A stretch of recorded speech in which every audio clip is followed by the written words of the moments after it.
Thank you for tuning in to Exeter TV. Exeter TV is the town's public and government access channels, available on Comcast Channels 6 and 22.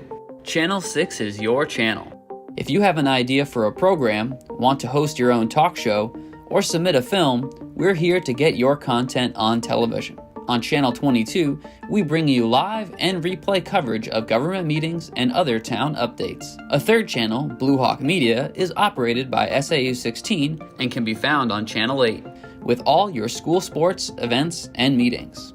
You can watch Exeter TV online at exeternh.tv, Apple TV, and on Roku. Find us on social media for extra content. Subscribe to our YouTube channel and hit the bell to get notified about live streams and new content. Tune in to our platforms every other Friday to watch the Exeter Biweekly Report, with recaps of recent events, updates from town departments, and messages from nonprofits in your area. If you head to our website, exeternh.tv, we invite you to sign up to our newsletter to receive monthly updates about new content, upcoming meetings, and more. We'd like to thank you for taking the time to watch Exeter TV and hope that you tune in to our other content as well.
The 2025 meeting of the Exeter Budget Recommendations Committee. My name is Bob Kelly. I'm the chair of the committee. I'm also on the Public Works and Public Works Water and Sewer subcommittees. We'll go around and introduce ourselves. Anna? Anna Grazier, vice chair, and also on the General Government Subcommittee. I'm Fran Hall. I'm on the Water and Sewer Subcommittee. Melissa Roy, interim town manager. Judy Rowan, Police and Fire Chair. David Kovar, General, and Public Works General. Jay Childs, Water and Sewer Committee. And Amanda Kelly, she/her, General Government Subcommittee and DPW General. Excellent, thank you. And off mic, we have several staff as well as select board representatives, Nico Papakassadis, the chair, and Nancy Belanger. Thank you for coming. This evening, we are going to be talking about the CIP items, and hopefully everyone has read the little write-ups that are in the book, fairly extensive and comprehensive, and hopefully they'll supplement some of the discussions we'll have with staff or among ourselves this evening. Because we have some folks here who are non-staff, I'm going to revise the agenda a little bit to have those folks go first, so they're not waiting around listening to our deliberations. Unless, of course, they want to. But so we'll begin with the, actually at the end, the number 13 on the second page, the Sesqui Centennial Fund, which is the 250th birthday year of the country. And with us this evening are two representatives of that, I guess it was a committee that put this together and the ideas and everything, and put together a budget which we passed around to everyone to look at. Again, hopefully you were able to go through that. So if either of you or both of you would like to step up, introduce yourself, and then give us a brief description of what you're looking to do. Good evening, and thank you for letting us present to you tonight. My name is Karen Pryor. I am the co-chair of the 250 Celebration Commission. And my name is Françoise Elise, or Fran, and I'm the co-chair of the 250th Commission, and I am also the chairman of the Heritage Commission. So the commission was started and approved by the Board of Selectmen last year, and we have been working diligently to put a calendar together of everything we want to do during the 250th. We're going to be kicking off in January. It'll be a 12-month program where our focus is 2 middle weeks in July, but really we see ourselves sort of as the hub of a wheel, where we're also embracing other community organizations, civic groups, businesses, whoever wants to participate, SAU 16, the Historical Society, the American Independence Museum. But we're going to be the repository of a calendar and providing organizational support. We have our brand in place and our mission and all in place. And you have in front of you our budget request. Originally, that budget request was much, much higher, but what we determined was that we really wanted to roll it back to make it much more accessible and inclusive of all community.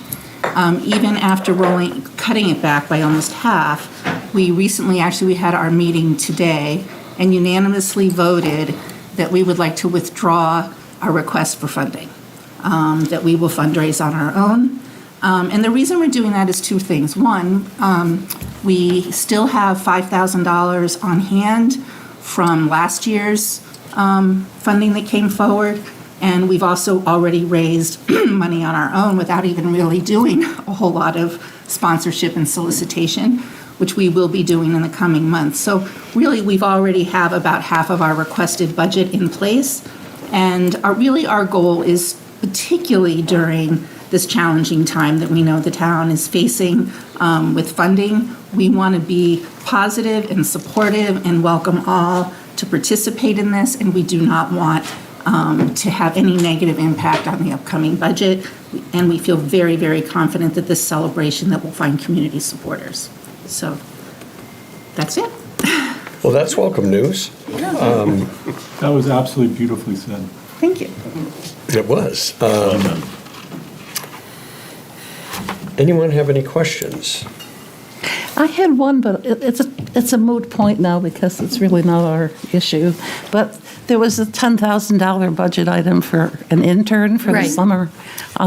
Could you speak to that a little bit? Sure. So as you know, Parks and Recreation has interns all throughout the summer, and these are usually students from the University of New Hampshire who are majoring in that area.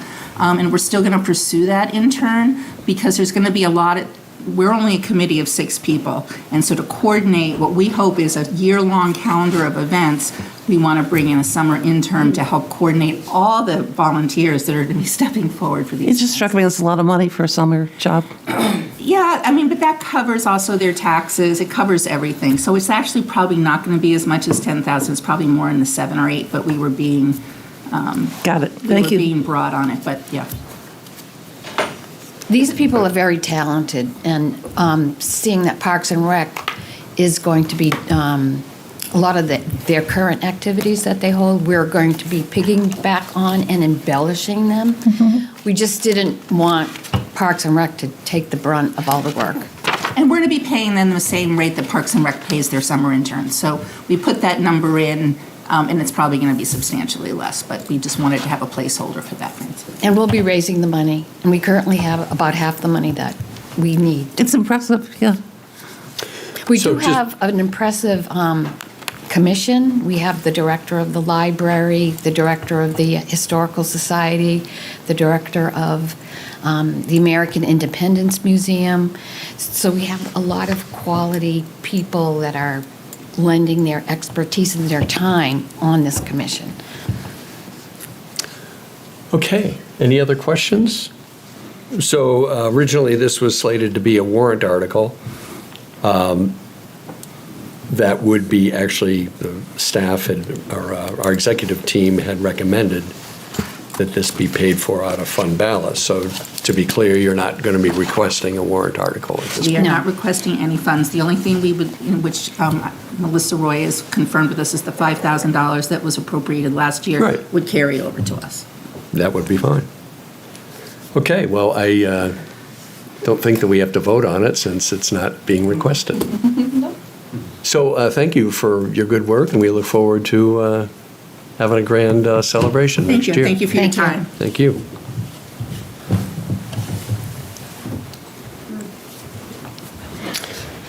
Okay. We clap.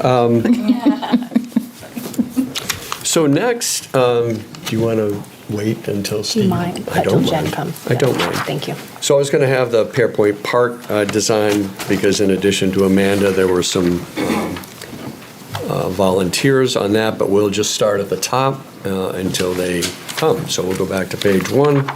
And again, this generally follows in order in the CIP book. So we're on page 3 under facilities.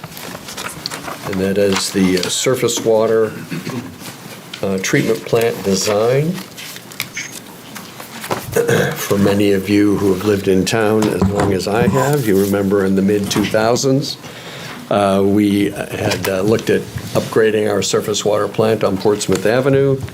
We put to a vote in front of the town twice, and it was defeated both times. We subsequently veered to focusing on the groundwater plant as our source for most of our water. And that has worked out really, really well. It was far cheaper, and there are far less regulations and contaminant issues associated with groundwater. So that's worked out very, very well.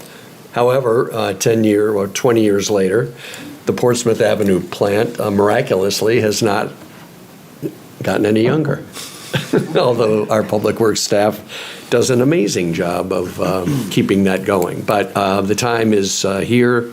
And there are a number of reasons why this is on the warrant, or proposed to be on the warrant this year. I'll let Steve Cronin, our Public Works Director, go into some of those details. Sure. Steve? So there was a warrant article approved last year for $500,000 to begin some preliminary planning and design for a new surface water treatment plant. It included looking at the existing facility, some of the site conditions, some potential locations for a new plant. But ultimately, after looking at the existing plant, there's really nothing at this point that's salvageable, and they're recommending a full replacement of the existing facility. We have some pilot study testing planned for this year. It was originally planned for this fall, but due to the drought, we've actually postponed that to the spring, but that's going to look at some potential treatment technologies, for the new plant. We're considering some locations for the new facility as well. I can't necessarily go into detail on those right now, but there'll probably be some ongoing conversations about some potential abutting properties that may be able to house a new facility. But ultimately, this $2 million is for the next phase of design for the facility. We did apply for an SRF loan, which we got, that included $500,000 in principal forgiveness, so that will help fund this project. But it would look at designing the structural, electrical, site components for the new facility, as well as giving us an idea of what the long-term operating and capital budget will be for it. So, as Bob said, this upgrade is sorely needed. We're struggling mightily to meet current regulations for disinfection byproducts. We actually had a violation 2 months ago, so we'll be before the board on Monday night to talk about a public notification there. But, this plant struggles to remove the organic material from our surface water sources. And with the type of disinfection that's needed, it poses an issue when it comes to meeting the current regulations. So, the newer technologies that we're considering have been proven to deal with the water quality challenges that we have, and enhanced organics removal that we really need to continue to provide safe water. So are we well down the way of using that money from last year, or is that still, we were waiting on this before we did? No, we're well on our way with that. We're waiting for a proposal for some cost estimates that'll come with that initial $500,000. So we expect to have that in hand fairly soon, but that'll be spent by the time we get to town meeting in March. So. Okay. So the financials on this are shown on page 68 under the financials tab. Yeah, I just want to let people know what we're looking at. So it's proposed to be a 15-year bond. Again, it's under the proposed debt service of the water fund. The payments would not start until FY27, and again would go for about 15 years, averaging around $180,000 a year, obviously decreasing, depreciating payments as interest gets less. Dave? Is this, is one of the options to replace the current plant, or is it all keep the current plant running while building a new plant? So the plan would be to keep the current plant running while building a new plant. And then would the current plant be decommissioned? Decommissioned and removed, and that site would probably be repurposed for other uses. This project aligns pretty well with the Reservoir Dam project as well. So as we get into design and decide how we're going to proceed with that, we'll probably be incorporating some of those site restoration efforts and improvements to the dam as part of that work. Thank you. Any other questions? Questions for Steve? Just a question about the timeline of this. So this is just for design. And then would we be looking at the treatment plant cost next year, or are we looking a year or 2 years out? Probably 2 years out at this point. So we think that the design effort will take, all of a year, maybe even more. But by the time you get through permitting and some of the other reviews that need to happen for the plant, it would be 27 that would be back for construction funding. And I would say 2, 3. Sorry, 28 rather. We have to see what works. We have a plant that we are we've kept running, so we can't go too long, but we need to look at what the financial position of the town is and what everything else is going on. And again, as we've discussed before, the payments for this would be paid for by water and sewer system users and not the general public. One of the reasons, again, while we're pushing this ahead, the age and efficacy of the existing plant notwithstanding, is that last year the $500,000 note that we got was at 1.75%, and the SRF note that we're getting for the $2 million is about 3.6%. So between that and the loan forgiveness and the upheaval in Washington, we're not quite sure if those things are going to be available going forward. So again, the timing on a lot of fronts makes sense. Could I Judy. just ask Melissa, you said something about the town administration would be looking at conditions before the full plant would go forward. Say more about what that? I just said, you're talking about. So, for example, we, had a 12.6% increase. We don't expect that to happen again, but what I'm saying is we need to look at what requests are happening in what year, so I just didn't want to lock us in to 2 years. I'm trying to tell you that we're going to have to find what year works best. This is going to be a very large project. So one of the directives that we will be giving to our design team as we move forward will be to look for any and all alternative sources of funding for this. We don't know if SRF will be available to what amount, but there are some other federal opportunities out there that we could explore, so. Yeah, short of the high school and the wastewater plant, this will be the largest project we've undertaken. Correct, and by having our design plan now, you're going to hear about this at Pearpoint Park in a little bit, but it helps us to go for those grants. It helps us to have the plant designed so that we can go ask all of these different places and opportunities for assistance if we know exactly where and what we need to construct. Thank you. Any other questions? Well, this is a water subcommittee issue, and on behalf of that subcommittee, I will move that we approve the placement of surface water treatment plant design on the warrant for FY 2026. Second. Fran Hall seconds. Any further discussion? All those in favor signify by saying aye. Aye. Opposed? It's a vote. Thank you. Do you want to go now? So the next item, we'll skip down to number 4, the Pearpoint Park design, And which is found on page 11. just for the record, I'm recusing myself as I'm a committee member, and I'm going to go sit with my committee. Good evening.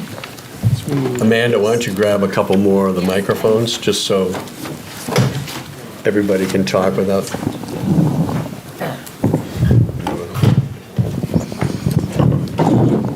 We're going to have our presentation up on the screen. Yep, I have it. Okay. 1 second.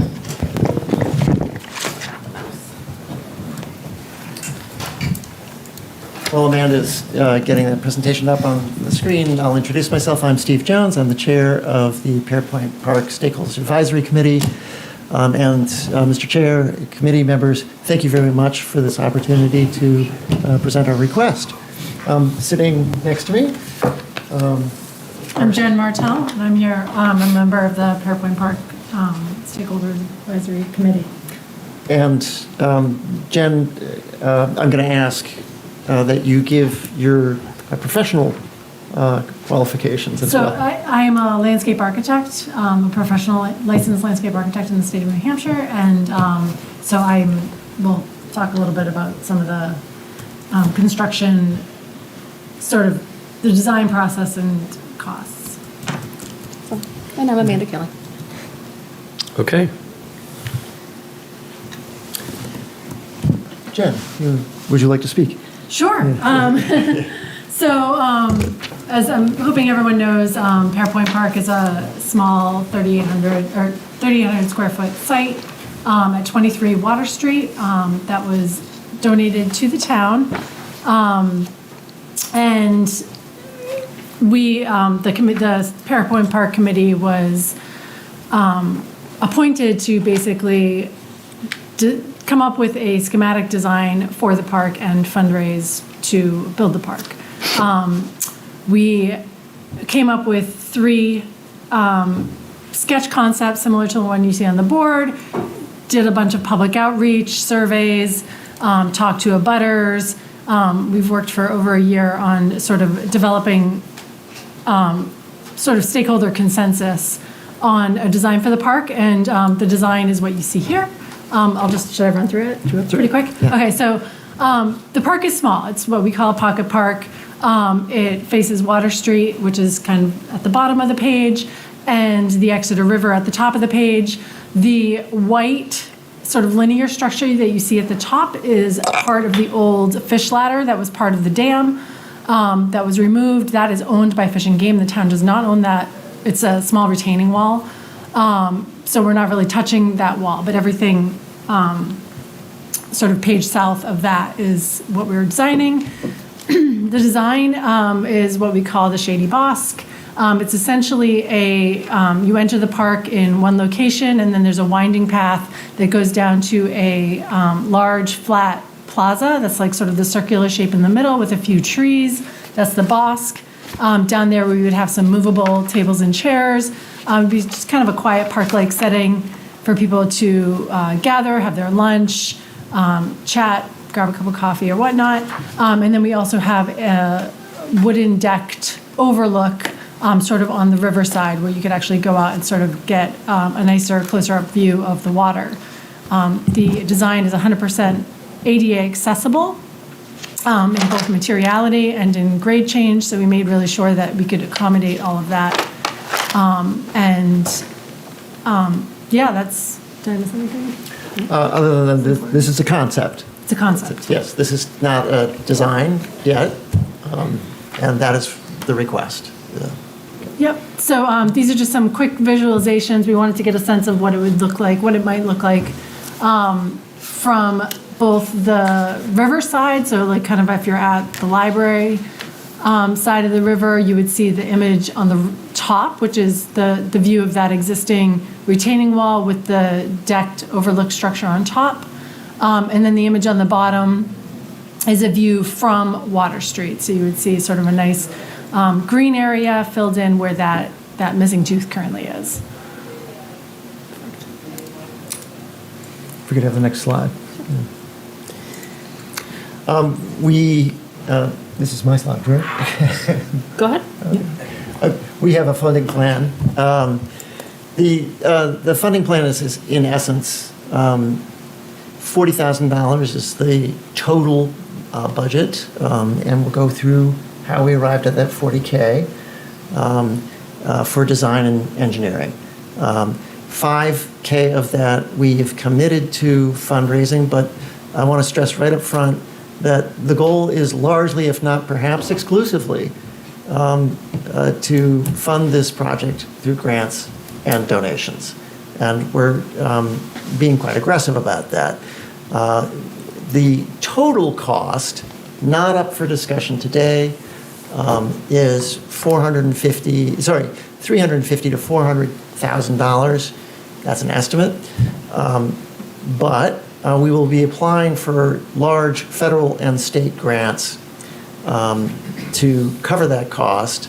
And in the interim, we'll explore every and any fundraising opportunity for the design and engineering phase.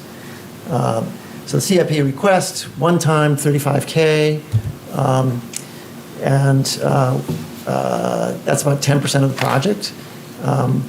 Then we can apply for grants that require shovel-ready documents, basically. So we need construction documents in order to apply for the Lands and Water Conservation Fund and for matching funds from the state. And we're fundraising right now, and I'll go through that in a moment. And we've had some very early, very preliminary successes, very small, very early. And we hope to reduce this request continuously by anything that we raise in donations or by grants received.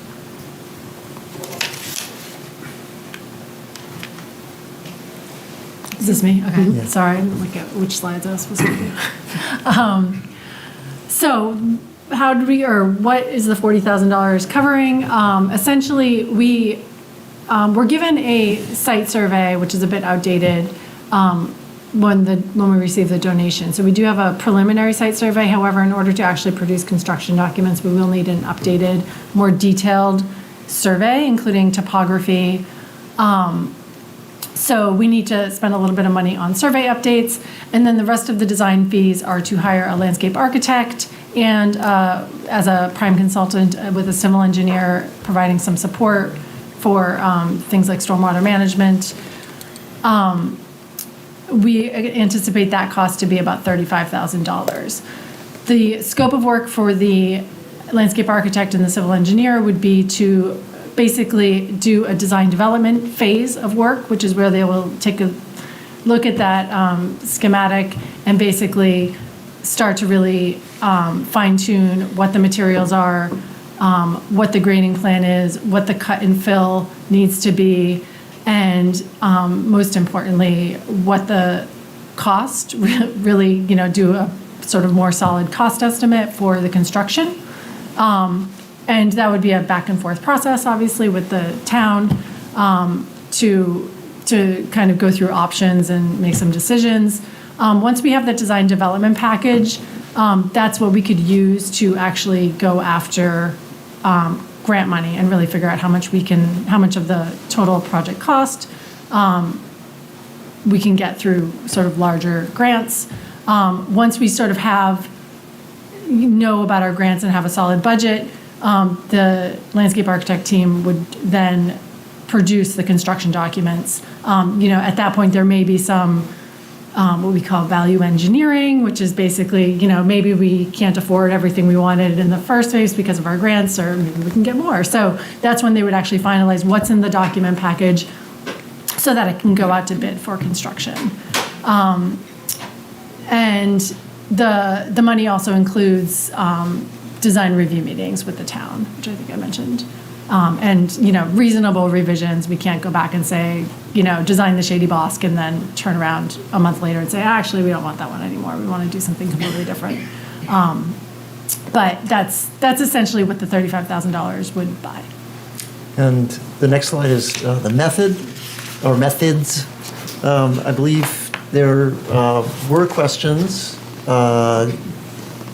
during an initial hearing about how did you arrive at $40,000. Jen? Yeah, so in my job, we always have to try to come up with proposals of how much a project is going to cost, and it's very tricky. There's really no black and white solution because projects kind of go every which way, and it's difficult to track how much it's really going to cost. So we came up with this estimate by looking at sort of three methods. One is just a general burn rate, like I took what I think it would actually take for a professional to develop this, 3 months at 65 hours per month at $180 an hour. So came up with an amount there.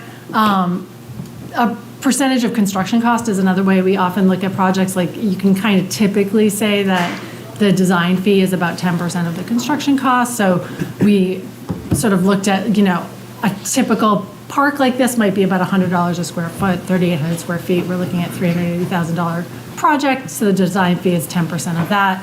And then also just based on my experience, we write proposals all the time. I looked at 3 projects, all happened to be in Arlington, but very similar scale and program, and just looked at what our professional design fees were for those projects where we as the landscape architects were the prime consultant, and we hired a civil engineer just to do some minor stormwater management and stuff. So taking a look at what those project fees were, we feel pretty good that we can get a landscape architect to do this work for about $35,000. So we took those 3 methods, took an average of the 3. There's the estimated cost. Thank you. Yeah. Yes. My experience with construction is that everything always winds up costing more than you thought it was going to, for a whole lot of reasons, which you're obviously aware of. And so it seems to me that if you are able to exceed your $5,000, that you might do well to keep it for overruns, because if you give it back to the town, you're not going to get it back again, and you're going to face how do we face this shortfall? So I don't know. It's just a thought. Yeah. So Fran, thank you. I'd like to have them finish their presentation. Oh, I thought they were done. Yeah. He looked up like he was waiting for us. I'm sorry. Why don't we finish the presentation? Let's go. Okay, so our fundraising plan, we're in the midst of it right now, so we have a few phases for you up here. Obviously, there's an asterisk because we don't know exactly what month we'll have construction documents in hand. But right now, what we've been going for are small grants individual donations, and obviously tonight to talk about this warrant article. So there, you'll see another page in a moment with some more details on what those grants are. Once we have construction documents, we can start going after those larger state and federal grants in the hundreds of thousands of dollar range, but we can't go after those yet, and we'll continue going after donations. Once we actually have the design completed, we'll move on to the tangible items, but we don't know how many benches we need, we don't know how many pavers we'll have, so we can't start selling those items until we know those pieces from the construction. So that will be phase 3. And then, again, we don't know what we're constructing, we don't know what we'll need, so we will evaluate in-kind donations of labor and materials as the 4th phase. So we can't start right now with accepting donations of labor when we don't know what we're building. So that does have to be our last phase, and we will absolutely do it, just it's not yet. So this is our calendar in a little bit more detail, month by month, of what we are doing, what we have planned, and as far out as we can really project. We can't really project too well past May, so we gave you a little more than 6 months here. So as a committee, we had to finish finalizing the fundraising guidelines with the town. That was, it was a process. There wasn't an exact process already created, so we did have to work through that and create a way to accept donations from people for this project. We did submit one grant last month for $10,000. We created an appeal video, which will be on our website as well as in all of our presentations that we give to potential donors. We've started coordinating presentations with 3 large local donors. We don't want to name them here yet. We'll name them very well once we get to that point and they're recognized for their contribution. But while it's still underway, it's not really the right thing to do. We did receive one donation from the Exeter Women's Club so far. The go live for our town webpage is imminent. Next month, we will finalize our application for the T-Mobile grant and be sending out our letter writing campaign. In January, we'll have more presentations that we're going to be doing. Then in February, we start with our events. So we're working on putting those together right now. Steve is coordinating a wine showcase event for February 13th. So you can come to the town hall with your Valentine one day early or just a front. In March, another member is coordinating a silent auction. Then you can see March is when we hope to be able to post the RFP for construction documents. In April is the quarter that we want to target for the AARP community grant. It's a quarterly grant, and that's the one we chose to target. And then in May, just June, July, August, it continues. We will start, once we have those construction documents, going after the biggest grants. So that would come up hopefully in July, like you saw on the last slide.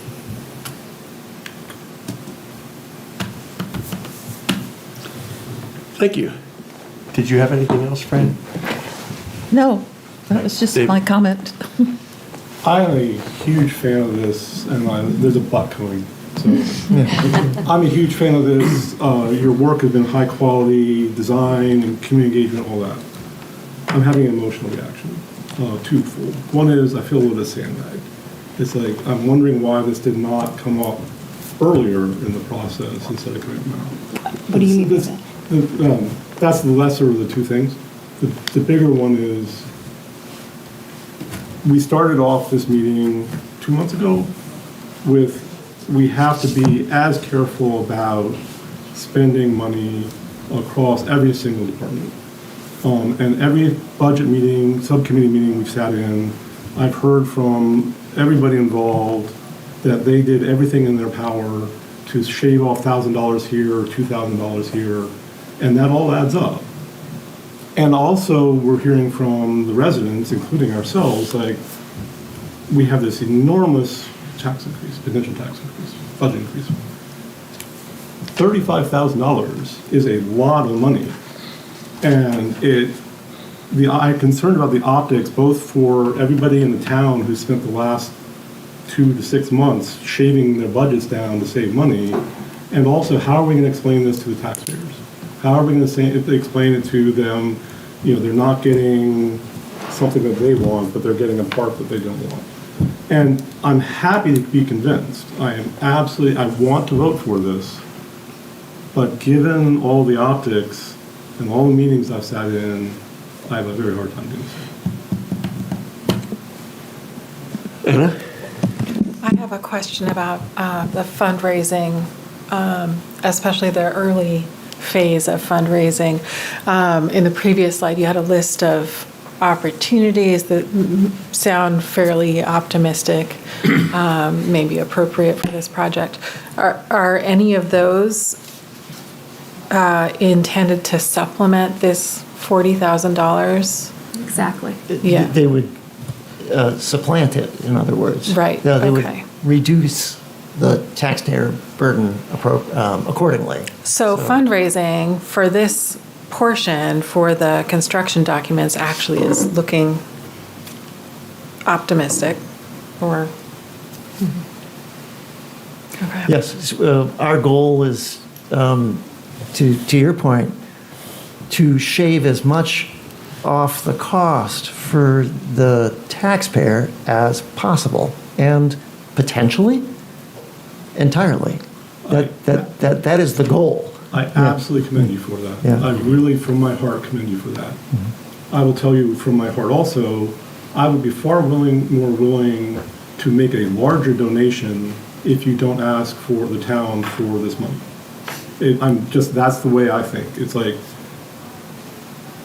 those of us who want to have the park are going, I won't speak for everybody else, I'll speak for myself. I am much more willing to stand up and say, hey, look, you all have done this beautiful work, from design, from community engagement, all that, and as my way of saying thank you for your efforts and what I want to do for the town, I will make a larger donation. And, yes. Sounds like you need to put Dave on your list. Yes, Yeah, exactly. really. I'm on your list. I've been engaged. I've been watching all of this. I've been to everything I possibly can. I am absolutely all for this. I don't know how to explain. It looks like you can get all the money. That's great. And if you get all the money, then you all are all set. But we are all on the record for putting the taxpayers possibly on the hook for $35,000. So the park wins. But the optics are still, hey, everybody else shaved everything they put off their budgets, but this $35,000 we approved. And I'm happy to vote for it. I don't see how I can't. Chris? Yeah, and I agree. It's like, you guys, the work that you guys have done, I think is great. I think it's a lot of work. And I've been on so many committees, and I know, like, that behind the scenes investment that nobody else sees, that's really hard. And so I appreciate that so much. But I've got to say, I agree 100%. Dave, it's just, in the best of times, well, right now is not the best of times, for sure. I've also had a lot of history with grant writing and state government and local government and federal government even. And it's really hard, and they're very, very, very competitive and very difficult. And people typically hire folks to write the bigger grants because they're so hard and competitive. And especially with where our economy is going, it's going to be more competitive for what's left. So I think that's a sad reality. The other thing is, I mean, we're not talking about $35,000 or $40,000. We're talking about possibly $440,000 for no, we are. The cost of, if it goes through, things go forward, then you have to build it. Okay, so $35,000 or $40,000 is the beginning, and then you have the construction cost, which could be up to $400,000. So we're talking about possibly $440,000 investment for a pocket park, which is overwhelming considering what we rate people over the coals over for, just little expenses. And again, this is not about anybody's work, because I think you guys have done incredible work, and it's not a good piece of land either. I mean, Lord knows it's no one would build on it for a reason. It sat for years, and I will say 100%. I was 100% against accepting this. with. I didn't get a vote, so I'm not on the select board. But accepting this horrible piece of land to turn into a park in a downtown commercial area, I don't think it's the best idea when you have a park right behind the library, pocket park across the street, you've got Swayze Parkway. I was going to say that out loud. I don't care how anybody feels about that. I just feel that to say we don't have parks downtown is not true. I think this would be beautiful, and I think if we could get it, people could donate and make that happen. If grants come through, that would be great, and it's better than what we're looking at now. That's for darn sure. But I have fears that what it could end up costing us. I know it's now ours, so oh well. All right, I'm not done. So I'm not. I'm not done. I'm not cutting you. We just don't know, and it's not a good piece of land. And I worry about then, because let's say best case scenario, we get half of it, grants and donations, everything. But then there's maintenance, and you've got our tiny maintenance crew maintaining it, and then the cost of maintenance, and who knows what. It's just there's so many unknowns, and now's like the worst of times to have to ask for something that's not absolutely essential, And this is this has nothing to do with all your hard work. I can't support I can't support it right now. Maybe eventually in the future, or when I know other projects, they go forward and say, well, we won't do it unless we get this grant. That's another thing too that you'll hear about. We won't do this project unless we get this particular grant, and that's always easier to sign off on as well. But there's just too many unknowns right now to support this. I'd love to see that piece of land made into something much nicer. And I voted. I got the survey, and I picked mine. But this is just not a good year for this. And now I'm done. Jay? The main thing that concerns me is somebody who, in my work, I have to write grants and raise money from organizational or corporate contributions. Yeah, it is a competitive environment, but it's also, I don't know how long this is going to last. It's the uncertainty. Like a lot of organizations that normally do contributions or do granting, it's not that they're not, but they're, it's not yes or no. It's like, we don't know.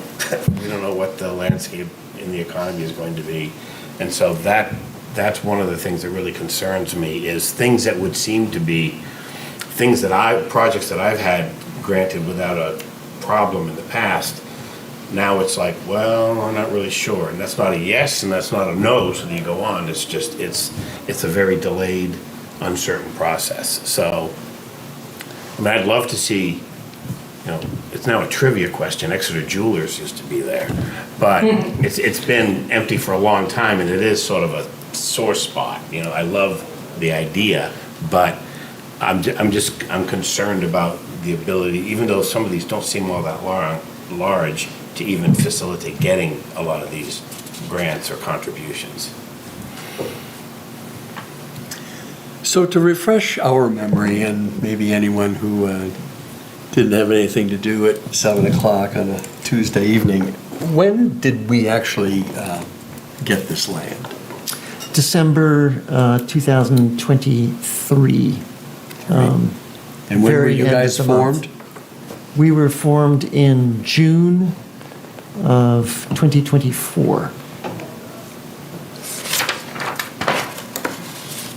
And have you, and I can only assume that you have because there's a tremendous amount of horsepower on this committee. There's a lot of intellectual capital on this committee. Have you talked to, and Chris brought up a good point about maintenance, which presumably this would fall under the Parks Department. Has there been a discussion with them about what might be required to manage the parcel? Only vague, and I couldn't say there was any specific hard numbers or thoughts about, oh, wow, this is going to cost us X number of dollars to maintain this park. Because I think one of the issues that it's been alluded to here is perhaps information that we don't have I know when Public Works comes forward with projects, in addition to the construction costs, they lay out what the operations costs are going to be. I know one of the things that sold the wastewater plant was a very detailed assessment of what it was going to cost going forward, not just the debt service. And I think that really helped people realize, what goes into something like this. So it seems like something like that would be helpful. If I could respond, Mr. Chair. Yes. So our charge is to get through construction. That is our charge. And if it facilitates the design and construction discussion, certainly we can talk about how much it would cost to maintain, but that has not been our focus because it hasn't been our charge as a committee. Greg does sit in our meetings as well, so he's intimately I'm sorry? involved. Greg Bisson sits in our meetings as well. He's intimately aware of the project. It's not like this is happening separate of Greg. Okay. Just And has he weighed in at all? Yeah, frequently, yeah. Yeah. Yes, Yeah. Yes. Yes. Did he weigh in on what the maintenance cost would be? not a specific number. Okay. And then I just want, just to complete my thought, if you talk to Public Works about, because the highway department, and they have a lot of history with that site, particularly when it burned, and how the cleanup and everything happened, is that communication Very happen? extensive. We did a very extensive interview process with every stakeholder in town. At least, I think it was an hour-long interview that Dev sat down with each department head. Dev is a member of the committee. Member of the committee. Yeah. And those are Yeah. all public record. Sir. Dave? To underscore something Bob just said, been intimately involved with Pickpocket Dam, including a lot of friction early on and watching all the people involved learn how to communicate with the public to get support. And one of the things that was very, very important for getting public support was very detailed financials of all the options going forward out, and maintenance costs were one of the big ones. The dam is a far bigger thing than this project, but that missing information, I understand what your focus was, but there's an optics problem here again. Your focus was on, let's get it built, but not taking into account, okay, it's built, now somebody else has to take care of it. There's an optics issue here where it's like, okay, now we have to figure out what that is, and it creates an unknown. If you lock down all of those unknowns, and so every time somebody comes up with a question, it's like, we know the answer to that, then it's like, oh, okay, and I know you thought through an enormous number of details, but those missing details create a little bit of uncertainty, which make it difficult. There's also another optics problem, and again, it's optics. We just had somebody walk in who said they wanted $25,000, and they said, no, we understand the difficulties of the time, and we understand that if we can raise this money, then it will be much more of a community thing. And so your timing for the meta issues is difficult, but your timing in terms of the last hour is also challenging. Judy? I have many mixed feelings about this project. And I can appreciate the position the committee is in. They've been asked to do an extraordinary task, first to get community-wide understanding of what the best plan would be. And you've done that in a very thorough, conscientious way. It's been very thoughtfully done. And you've come up with a great plan. And then you're also asked to do fundraising. Your citizens, this is not generally your area of expertise, I would think, but it's part of your charge. And in a way, it seems too much. And yet, when you bring it to the town support, we have all these questions about how it fits from a budgetary point of view. Its history, I think it all goes back to the original acceptance of the grant. And I know the select board had to wrestle with that, how it was done, and maybe we've all learned something about when you accept a gift of land, it has to be supported with, as Swayze Parkway, it has to be supported with funds, or it's not useful for the town. And that's sort of the bind that you get put in.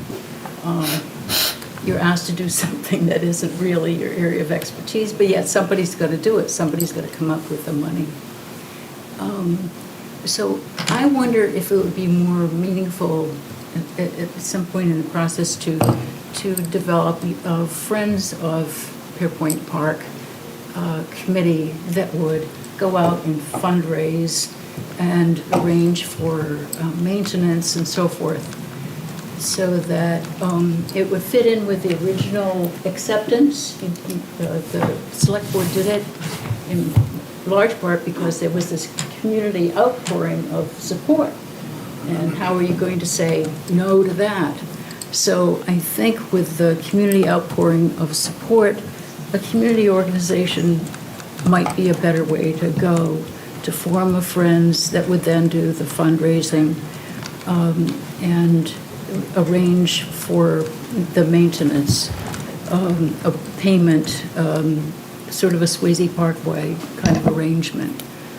That would be a more sensible plan from my point of view, given this strange history. The other thing, thinking of the history, when it was first accepted, there were all of these people who volunteered to do landscaping, all kinds of tasks that would be paid for otherwise. Are any of their services something that you're going to be taking advantage of to reduce your costs overall? So it might not be 350, 400,000, but some of that would be in-kind services? Yes. Okay. It would be nice to hear more specifically that has been agreed to, or, Thank you for the way you said that, Judy. All of your comments were so thoughtful and kind, and your tone was really nice. We are just coming here as a committee. We're not demanding anything. We're just sitting here, and the way you spoke really made me feel like a person, and I really appreciate it. Thank you. Thank you. I'm hearing. Thank you. Yeah. That's a lot. Yeah. Yeah, and I've said it twice, I'll say it 3 times. I really appreciate what you guys have given of your time and your talent. It's huge. But it's so true, like with the fundraising, it's so hard and people get burnout. I mean, everyone, even if like you were a professional fundraiser, if you were a professional, that means you have a full-time job fundraising. So then in your free time, now you're going to fundraise some more. I mean, it's hard to keep up the momentum for a multi-year project with that. And having been, I'm on multiple like volunteer boards, so I know it's like too well that the big committees end up being like 3 or 4 people that do the most of the work, and you can only do so much with 3 or 4 people, and maybe you have 9, but which is great. But this is a big project. We talked about like the cost of after the fact. I mean, there's just so much, and it would probably be a whole different feeling, I think, in the room if this was like a year we were flush. And this is like such a painful year, and it's just so hard. But there's, yeah, I think Judy said great. But yeah, Friends of the Library, when they tried to do the IOCA, they had a group that just for fundraising, same thing. I would say to have the most success, if it's like. I used to be so optimistic. And then you just have so many things happen, especially right now. I think we're all in this mindset, expecting the worst, which is, I hate it. It wasn't the way I used to think. But right now, I think a lot of us, what if everything, and so having that back, at least having it back, I mean, it is our property now. And it's awesome that we have volunteers coming up with a plan to design it and get all this done. But I would definitely want to have again, it's like, it's not your charge, but somebody, and maybe the town needs to make another committee. It's the plan is the financials, okay, so if we don't get these grants, but we're hoping to pay for 20% or 30%, then what, And I don't think it should be all on you guys, because that's just crazy. I mean, you've already done Be on us. plenty. It'll be on us. Yeah, I know. And which is why I come off sounding so horribly negative about it, but it's just like, I know where it'll come back, and it's just like, oh my gosh, now what are we going to cut? Like, what's left? What is left besides cutting people's jobs? If I might just add here, Judy, David, Jay, Chris, Anna, and Francine, you've barely spoken, but each of you has voiced a sentiment tonight which means more than any vote you take tonight. It is immensely valuable to us as a committee what you have said about the work we're doing and the work we have done. You are so nice. Well, Give him on a committee. Projects. Those little ones. That's just the way I am. But that is heartfelt. And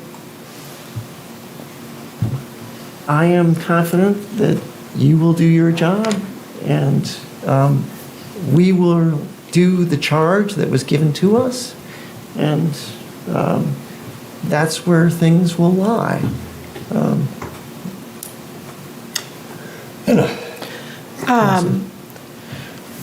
I also just appreciate the work, the expertise, the range of expertise on the committee, and the momentum that you have. And I can understand, I sense this feeling that we don't want to lose the momentum on moving forward with these plans. I love the design that was the most popular. Yes, love it, I love it. And I also am a person who thinks this park is a unique and very, very valuable addition to the green space in our town. It's not the same as Swayze, which is a destination and a place that you go to do things in Swayze. It's a space that's circumstantial, that's happenstance, that's spontaneous, it's intermediary between other places, and it enriches our overall connection to the river in a way that I have always craved since I moved to Exeter in 2010. There's really, yes, Swayze's on the river, but we have this more active and post-industrial part of the river, and there's never been a place to go and appreciate that and learn about it, learn about the people who were here before us. And I've always craved that. So I concur the circumstances of the donation without a plan to fund part of it, at least to get it started. Those are unfortunate. But nonetheless, I personally celebrate this park, and I think it's going to be a wonderful asset to our community. And I think it can be tabulated financially with the value it brings to the downtown. Maybe not now, but when it's there, I think we will see that it does provide some financial benefit in the form of visitors. All of this said, I'm also in the position of feeling like I can't recommend that we fund this, but I also sense optimism about grant writing and fundraising. So I feel like it doesn't, there's a lot of energy that it's for, people are for or against funding it. And I think we should look at a different perspective of perhaps what, if we don't recommend this $35,000, $40,000, what's the worst that can happen, or what's a different channel to reaching this end goal? Is it taking longer with this grant writing process? Is it, do we take into account that our momentum on this community of these particular individuals may shift over time, and in a year, like if we don't apply for the larger construction grants in 2026, what does it mean to wait till 2027 for that larger fundraising phase? Love to have you. Excellent questions all around. I think the timing is on everybody's mind. Again, obviously, who doesn't like green space in this town? It's a tree committee or a community, for crying out loud. I think everybody loves green space, but the timing might not be ideal. So to Anna's question, what would be the alternatives on your guys' point if this got delayed a little bit and maybe changed channels a little bit on putting together the initial phases? Well, speaking as the chair, and completely off script, so correct me if I say something incorrect. But as the chair, we would keep on going. And so whether you say yes or no, that is in essence almost aside from the point. The point is, we have this property, however we came to it, and the town has to manage it, and this is a good management plan. And if it takes an extra year, it takes an extra year. But we will continue to fundraise and to seek donations and to go after the larger folks in the community who can donate real money. And David, I'm not hitting you up for real money here. But You're not hitting anybody, you're not hitting, understood. yes. I, again, from a very personal perspective, in particular what Emma just said, I think this is a beautiful thing. You have not earned my vote to support it, but you've earned my personal support in whatever possible way, which includes getting other people to support it. David, all the things that have come up in this meeting. David, I consider that a victory. I really do. Thank you. Fran? If I'm correct, this is the CIP request. It's not a line item in the budget, correct? That is correct. Which means that we aren't making the decision to fund you. We're making a decision to put you forth to the people to decide if they want to fund you. And I think we should do it because if the people voted it, so be it. That's the taxpayers' vote. And we've addressed the merits of the project. I mean, I think everybody in the room is for it. The question is, how do you get there? And you can't get there without some additional seed money, if you will. And that's what you're asking for. Yes, that is what we're asking. And I think that we should just put it to the taxpayers. Can't you submit warrant articles at the meeting? Can't the public submit warrant articles? That would be on the select board to do that. You're talking about You like mean a in petition February? warrant article? Right. Yes. So there are other opportunities There's to get a warrant article that don't go through this committee. I think- And, Of course. Yeah. And it and, requires special election? Let him finish. and you'll have more data at that point for whether you actually need to do that warrant article or want to. So we can vote for it or we cannot vote for it, but that's not preventing you from getting a warrant article. I thought you were It's on not the the hard committee. cap, No? right? Melissa? So thought there's, you were on the there's a committee. deadline for that, but there is a part 2 to this process, right? It's going to be what happens here and what they vote here, and then that recommendation will go to the board. The board is the body that will make the decision on what they want on the warrant. But yes, there is a petition, a citizen's petition that you could put together to put it on if you so chose. And I will stand up there with you and say, let's do this, whether it's in front of the select board or in front of the public. Because that, I think, is putting it in front of the people, getting community support. And if you win that one, then you've won the community support. They're saying, hey, we're going to put it in for this thing, we're behind you. That's the real test. Anna? I just want to respond to Dave's comment. I think with all of the consistent, continuous groundwork and data collection and compiling of the information, I think that presenting a new warrant article in February at the town meeting is too disjointed. It makes all of this work appear, it pushes it out the door and makes it look like a willy-nilly proposal that's been put together just in time to get on the warrant article. And I think that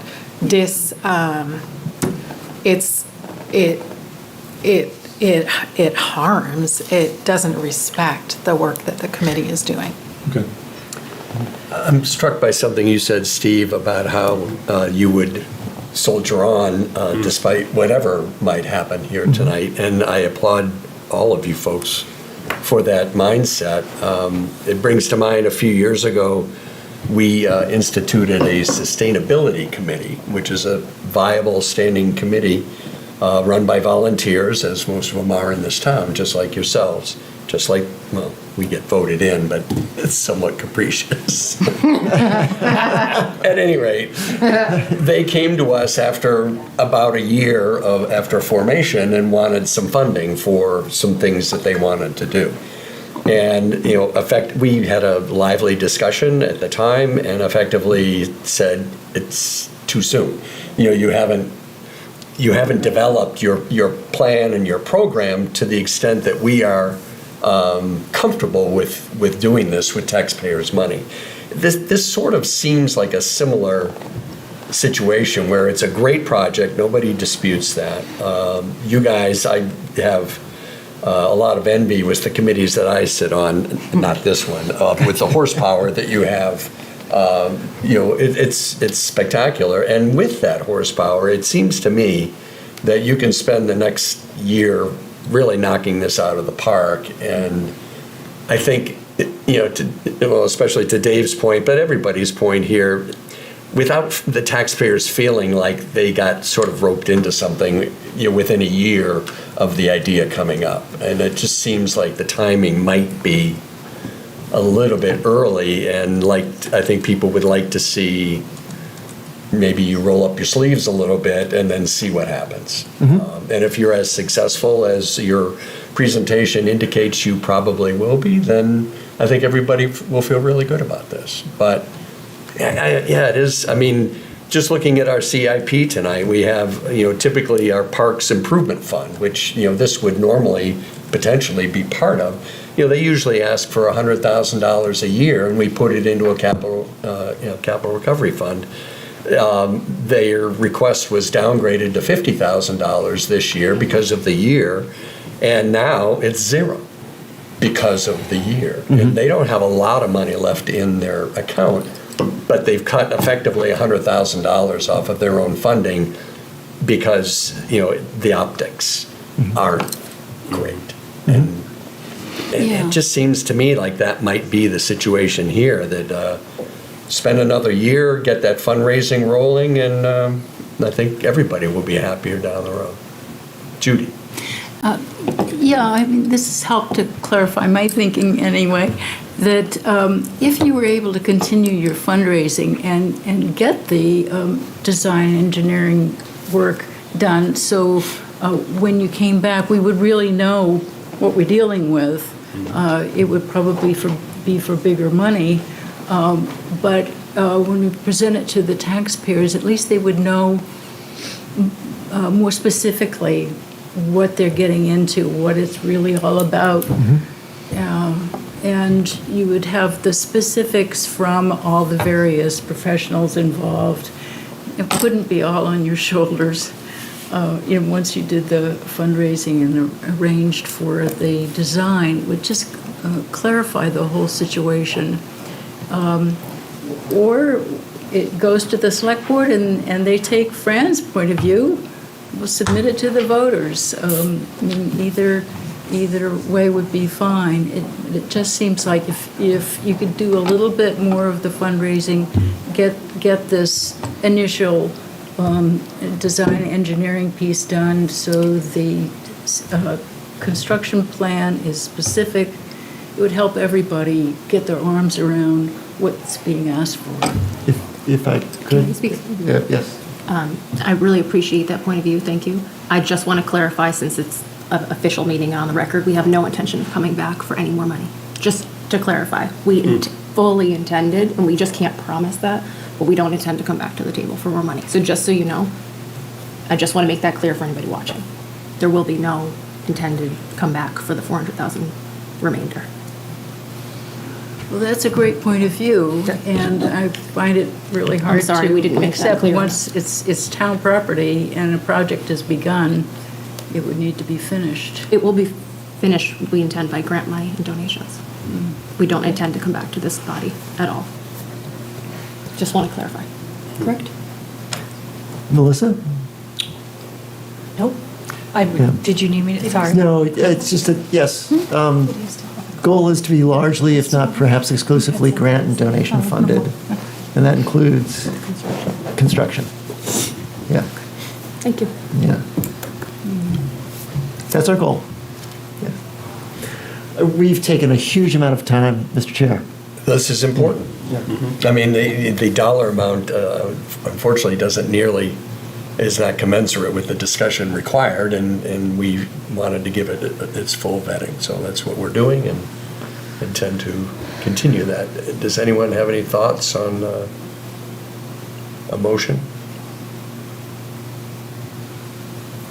I have to admit, I'm torn between saying I don't recommend it, or with Fran, let's kick it to the voters. I mean, that's what a warrant article is for. So I will just stand up for my own opinion. I move that we do not approve this request. Do I hear a second? Second. Dave Kovar moves, Judy And that's just Rowan based on second. this financial Totally year. fine. I'm not offended in any way. Any further discussion or comments? Just one quick last thing, I think. Sure. It's a big point that you mentioned about the momentum, because, I've struggled for years with this idea of prioritization. We'd like to do everything, and on warrants, voters tend to vote in practically everything, and then they get angry about, the consequences of it. So there's often a sense that if something, and we're just a recommendation committee, there's really nothing being decided here tonight, except that it feels like often that, like, once you say no, that's it, and then it goes away. But if there's still momentum behind this, you know what I mean, then that to me is the most important thing, because some things just lose their traction after they don't go through the first time. I think it's a matter of prioritization, and there's some things ahead of it, but don't stop. And if it can come back when the economic mood is better, I would love to see that little space between all of the commerce that's downtown, where you can sit and have your cup of coffee or whatever. So keep at it.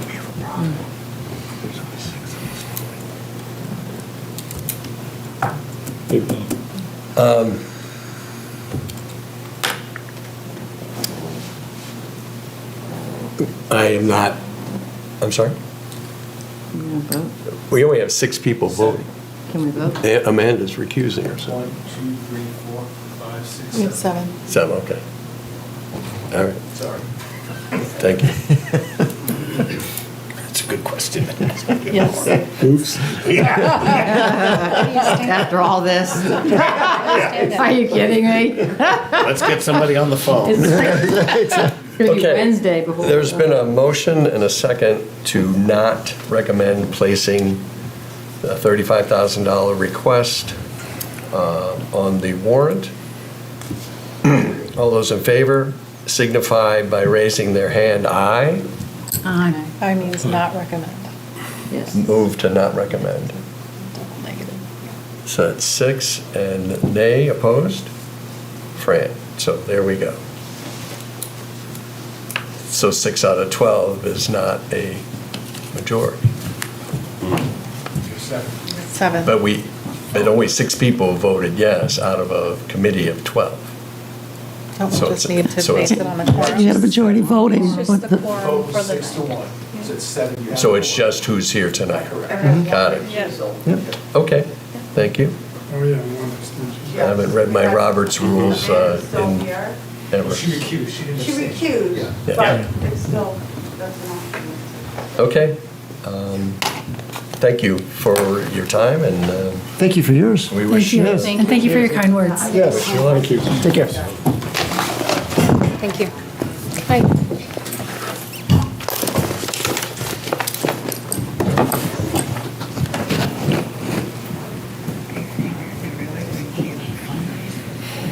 Okay.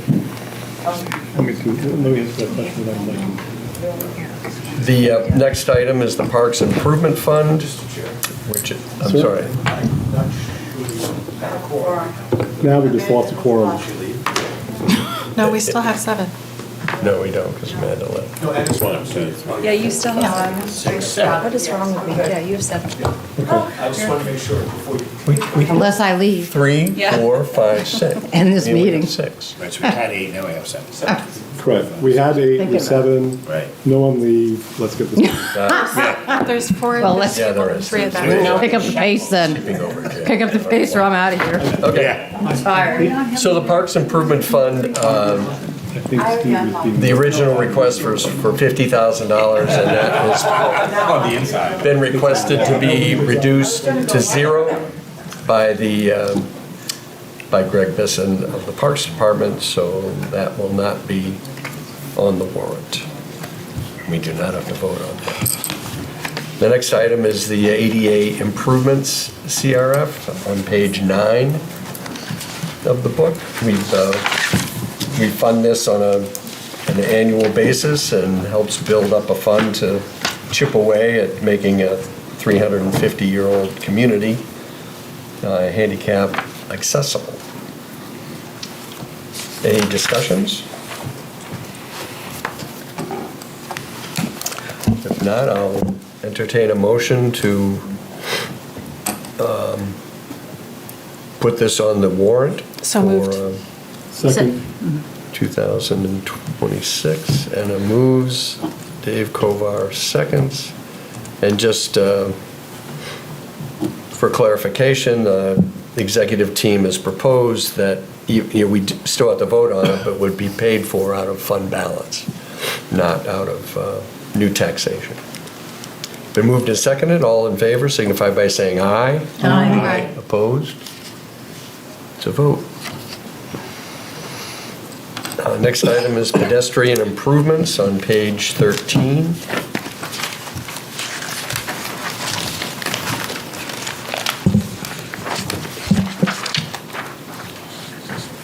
Dave is not here. I don't, would you Gonna do speak my best. somewhat up to this? Sure. So Dave Sharples, our town planner, before he went out, submitted a TAP grant through the Department of Transportation.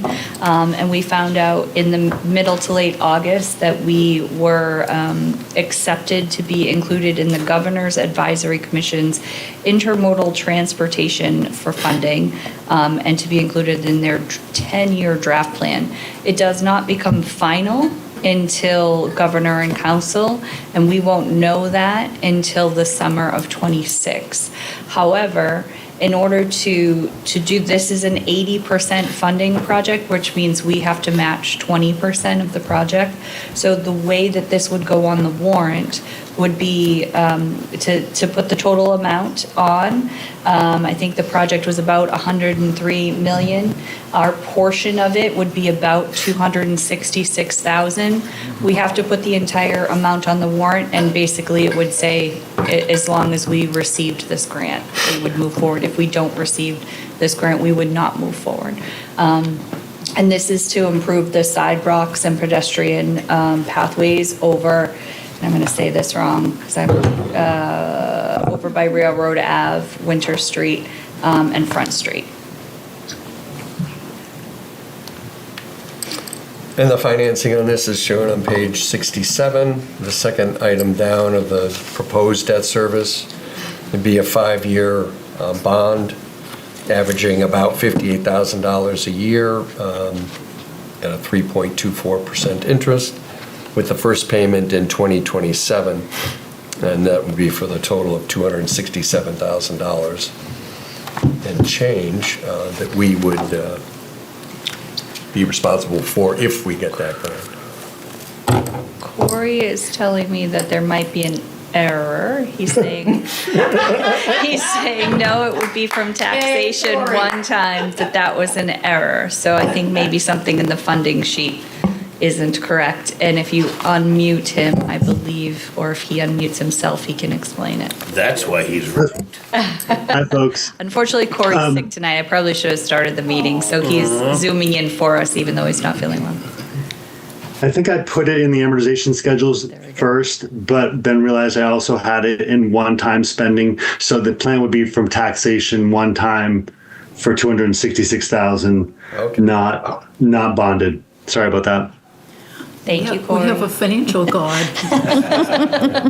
We're working the numbers over here. Okay. Told you, teamwork makes the dream work, right? So it'll be a one-time payment. Again, this is contingent on getting the $1.1 million TAP grant. Yes.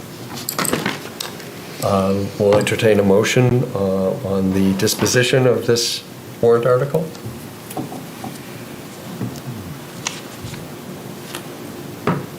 I move that we approve this warrant article, or whatever the correct language is. Second. Dave moves and Judy second. Judy Rowan seconds. All those in favor signify by saying aye. Aye. Opposed? It's a vote. Next up is the Library Building Maintenance Fund on page 16 of the CIP book. Julie? Hello, everyone. Hello. So for the sake of time, I'll be as brief as possible. The library had two ways to help pay for maintenance and repair that have been eliminated. One was the building fund, which with the completion of the new building has been closed as of 2024. This fund really is going to be reawakening that into a building and maintenance fund. That would be something that would be annual. Initially, we were asking for $75,000. What we've asked instead is a $25,000 annual amount to be entered into the building fund. I jokingly laughed this weekend. Fire is here, good. We had to call police and fire over the weekend 3 times for building issues. The boiler had a failure, so there was water leaking, and that actually went into our alarm system, so we thought that all of the books were on fire at a point on Sunday night at 1 a.m., so thank you, fire, for the two trucks and ambulance at that time. Basically, what is happening with our building is to be fiscally minded. When we built the building, parts of the 1987 building were retained, and that reduced the cost of the overall new building, the renovation. But if anyone who was born, in the 80s, things are starting to break down. We've had to replace things. So I do have a listing of what the vendors I've worked with, what they've said are things that are about to or starting to break. It comes to the grand total of $311,608. And as the new director, a new face for all of you guys watching. Hi, I'm Julie. I'm the new director. I started in March. I feel like I would not be doing my responsible leadership to continue with not having, like everyone has, that fund that you have for your house in case something breaks. We all need it, and the library currently does not have one. So right now, how we're operating is if something breaks, it comes out of another fund. Mostly it's books, the book fund, because that's our largest fund out of our operating costs. So this is something that will help us to, we know things are coming, so we anticipate things breaking. And this will help us with those when they come to us. And hopefully long-term, for taxpayers, we will not have, by maintaining things, we won't be having larger amounts of taxpayer asks in the future. So that was my short and sweet. I'll stop. Excellent. Any questions for Julia? I recall from an earlier conversation we had is that the elevator recently had an assessment done on it. In October. We were leaking in September. We had our annual, but it was fixed, and it is fully safe. We had our annual inspections in October, and it did pass. But we were told this is something that is not going to be going away, and is a sign of the age of the elevator. The elevator is original to the building. Okay, so if there's the building and maintenance fund at 25,000 a year, then how do you fund, I take it, you want to replace the elevator at some point? How, that would be a separate warrant article, or? We're hoping that it will hold on. Well, I'm a New Englander, and we're going to keep it repaired for as long as possible to allay that cost. And hopefully by the time it does break, we'll have funds build up to cover that. That's the hope with this fund, is so we don't have to go and say, gee, we only have $20 in our pocket, and we have an elevator that is not functional. Dave? So the repair, the $25,000 that you're asking for, some of that money is going to go to keeping this elevator running. Not just the elevator. I understand. Yeah, right now the elevator's functioning. But for example, HVAC, if a part of an HVAC fault fails. If the elevator fails and it costs $10,000 to repair, that $10,000 is going to come out of the $25,000. Correct. So by kicking that problem down the road, it's a deferred maintenance problem that we have elsewhere in town. The longer we put things off, the more that we spend on maintenance, and sometimes the costs are more. Understood, thank you. Right now, the elevator isn't. I just want to make sure everyone visiting the library, our elevator is, past inspection is in fine form right now, but it does show its age. So we want to be responsible looking forward. Yeah, I mean, I was part of this discussion, and 75 was just too much in a year like this. However, there was an acknowledgement that they had some real issues. Witness the discussion during the budget item for the library. So we wanted to get something in there that they could start building up a fund, and this would be a way for them to be able to do some of the things that have been waiting for years. And then hopefully 3-4 years from now, with consistent, add-ins to the fund, that will go down the way towards And a little luck. an elevator, and a little. I presume that when the building fund was closed, there was no money left in it? Correct. It was empty. Zeroed out. Okay. Yeah. And back to the Pearpoint Park and Friends of the Library, this feels like something that going out to the community and saying, hey, we're getting this much money from the town. The community would be helpful to get the community to say, hey, look, we'll kick in the maintenance. Are you looking at other ways of getting money for this, or are we the only option? We do have, as you mentioned, the Friends of the Library fund. They're actually assisting us with programming. So basically their funds that they're raising are already kind of tapped for things. If something broke, I will be very candid though, if something broke in 2020, next year, we would probably have to go to the Friends and say, do you have anything to give to us because this broke? Because we have nothing to pay for it out of our funds.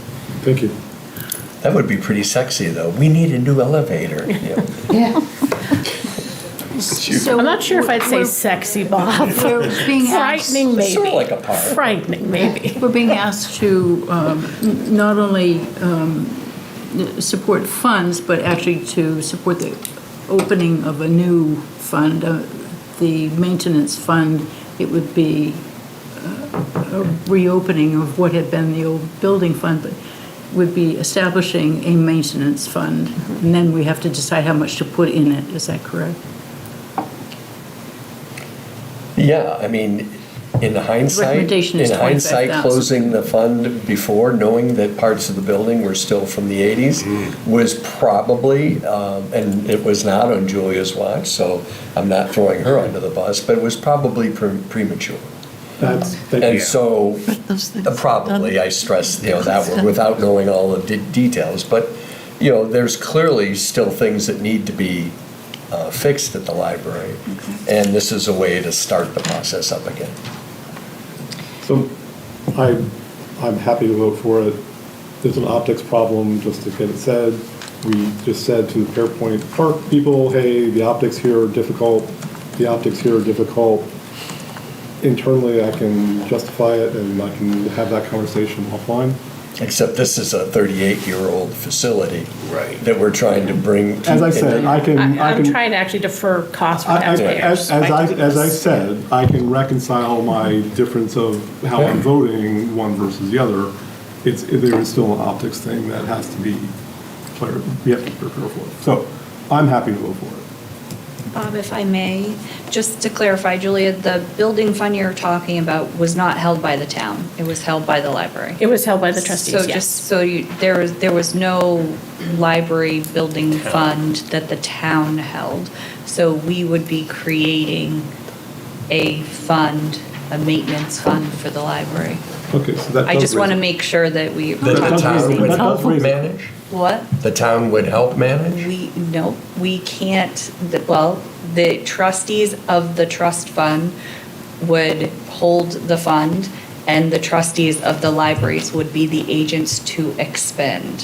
So question, why does the library not create a new fund? Why is the town creating the fund when the library is? I know this came up earlier. Sure. Yep. It did. It's that tricky library owns the building? Don't we RSA, own which the building? separates us from the town. But, I'm not sure if Melissa, if you want to tackle this or me, but it's Whichever basically- way you'd like to, you can start if you'd like. So basically, the RSA, the library is on public lands, but the trustees are in charge of the library that's on the lands. The library trustees are in charge of the library that's on the public. Correct, the library trustees. However, for something like this to be placed on the ballot, it actually goes to the select board by law. So that's where it's interesting that, Peter and Paul are separate and sorry, showing my Catholic background. But they also still have to work together in tandem to make sure that the library is Back in the funded day, well. nationally, there was, we wanted to make sure that libraries were not defunded in times of financial stress. But we can defund the library's maintenance right now. Well, we're not defunding it, we're making recommendations. Right, sorry. I'm getting off topic. Thank you very much for the explanation. And I'm happy to, and also the public out there as well. If anyone has questions about this, it is confusing. I'm happy to answer those off meeting to anyone who has Well, queries. and there is a selfish aspect for all of us, and certainly the 6,300 voters out there, that this is a big deal to the town to have our own library and a quality library as well. We were way ahead of the curve in 1987, and in some regards we're still ahead of the curve, but it's a 38-year-old facility, so it behooves us, to sort of. There were some, perhaps some issues over the last few years, and we're trying to move beyond that. It's And we really have new all leadership us. that is. We have new leadership that we're putting our faith in. And David, I will say also, they've done studies, and I will try to dig it up from American Library Association, that oftentimes people coming to new communities looking to where to move, the library is one of the first spots that they go to. So to have a library with a broken elevator will convey a message about, do I want to move to Exeter? So there is a larger picture for the voters out there to look at in this as well. Understood, and thank you for that. Okay, so in terms of our task, by calling the maintenance fund the library building maintenance fund, it will go on the town warrant, but it will be understood legally as the library that is run by library trustees. I don't know if it'll be That's the understood. law. That's the law. It's the law. It's funded through taxes. However, the library trustees would be the ones that got to approve what it was used for. Okay, but as long as we call it the library building maintenance fund, all of that is clear. Correct. Okay. Somewhat. I hereby. We'll make sure all the wording I believe the term is is clear correct. as mud, Judy. Jay? I hereby, go ahead. Oh, and it's 20, I like the concept of instead of 75 in one swoop, it's 25, 25, 25. And as these issues, right now, you said we're okay, but consider what we're dealing with. If that has to be fungible in the coming year, then we can do that, right?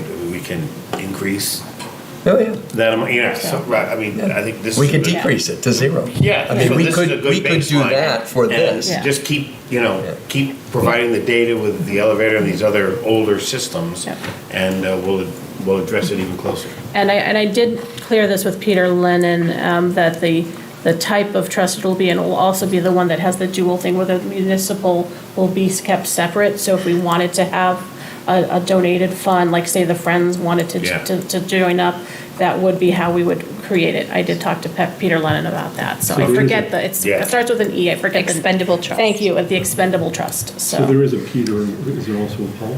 Oh, I don't know. Is there Mary? So I'd like to move the establishment of the library building maintenance fund to the tune of $25,000. Second. Judy Rowan moves and Dave Kovar seconds. He's fast on the We've draw. discussed it, I think, I took us some extensively. time. All those in favor signify by saying aye. Aye. Opposed? It's a vote. Julia, was there an animal in the library Monday morning? Yeah, thank you also, sorry, police is not here. Thank you to the newest member of the Exeter Police, I forget what the officer's name. He and my assistant director-to-be took about 45 minutes to get a large bird about this size, who really went to the bathroom everywhere, out of the building. And we also had a raccoon on the roof that has displaced some of the roof. I've called DPW just today, there's a little shingle out of place. So it's getting cold outside. Make sure that all of your small holes and nooks and crannies are locked, especially if you have a building on the river. I didn't know we had a wildlife sanctuary. Yeah, there's a line for librarians that says other duties as assigned, and we include plumbing and toilet. Children can fit lots of things in toilets. Thank you, Julia. Thank you all. Thank you. Thank you, Judy.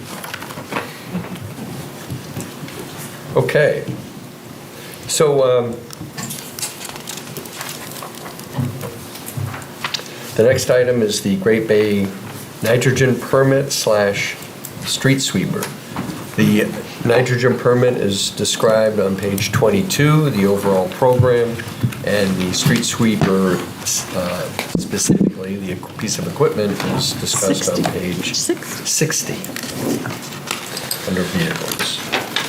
So this was an item that was actually on the warrant last year, ultimately made it to the vote, but unfortunately failed by a handful of votes.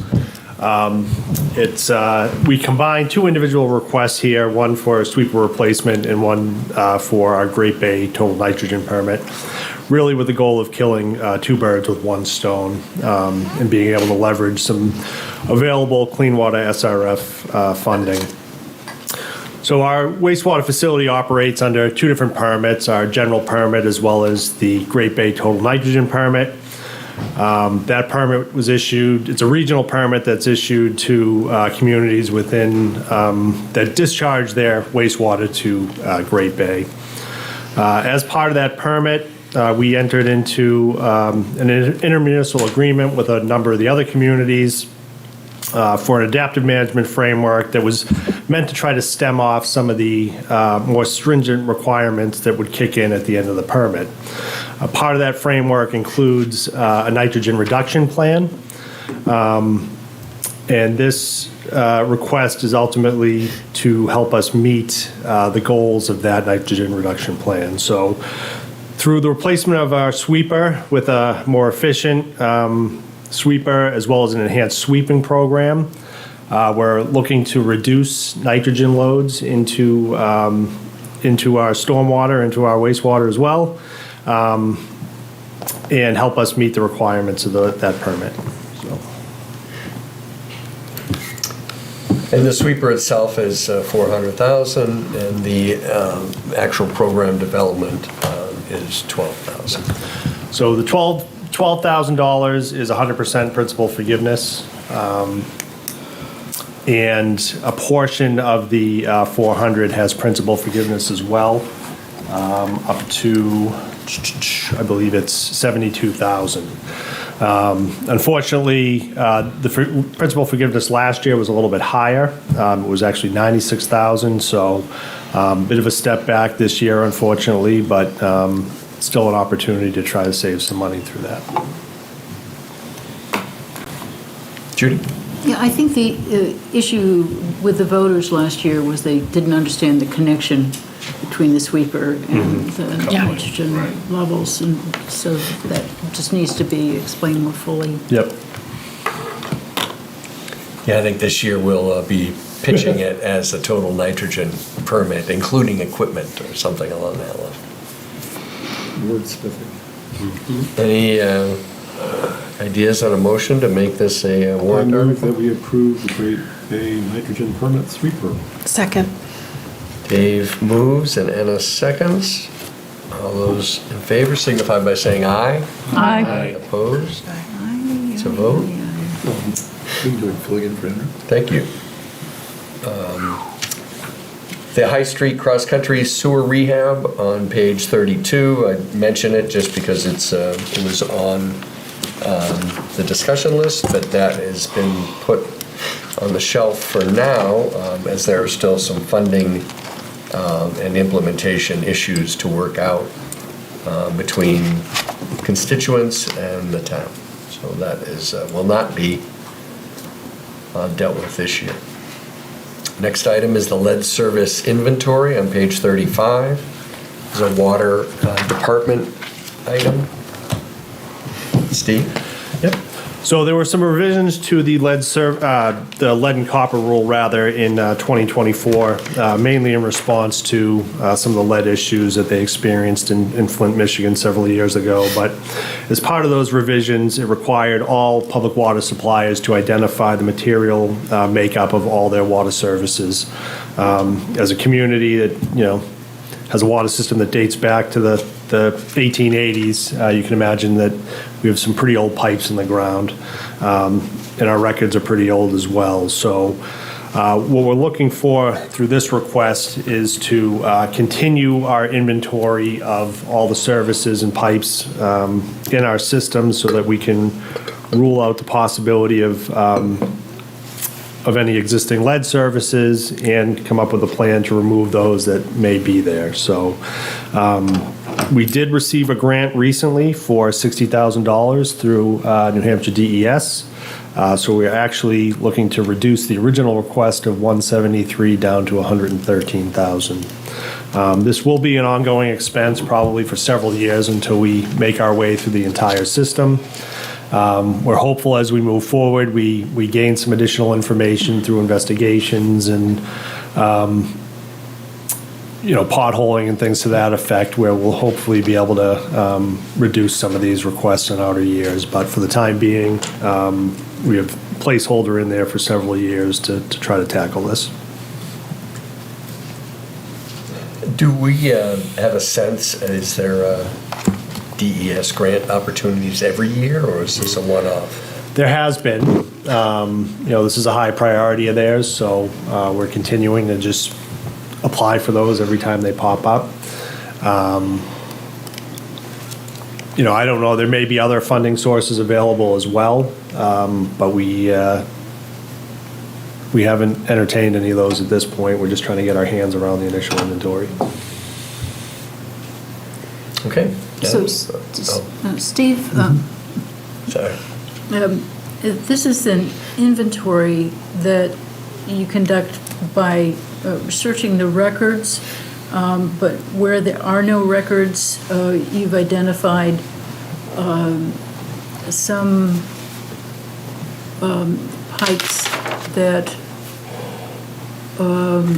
you would contact the homeowner to see what the content is, or to get permission to go into their system to see what the content is. Correct. Am I understanding? Yeah. So unfortunately, we physically have to get to the services underground to be able to determine what they are. There's really no easy way for us to do that otherwise. So part of this work includes excavating down basically to where those services either connect to the main or where they come into the house to try to determine what they are. So anything that is undetermined, we have to assume is leaded until we can confirm otherwise. Thank you. Okay. I'll entertain a motion to put this on the warrant to be So paid moved. for by water Second? users.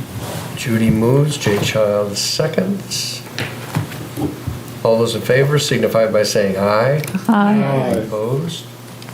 So vote. Water treatment plant residuals disposal, page 36. So the filters at the surface water treatment plant and the clarifiers as well go through a periodic backwashing process as part of the water treatment process. What happens is those residuals end up going to basically a holding lagoon that's outside, and then they settle out over time through gravity and remain there.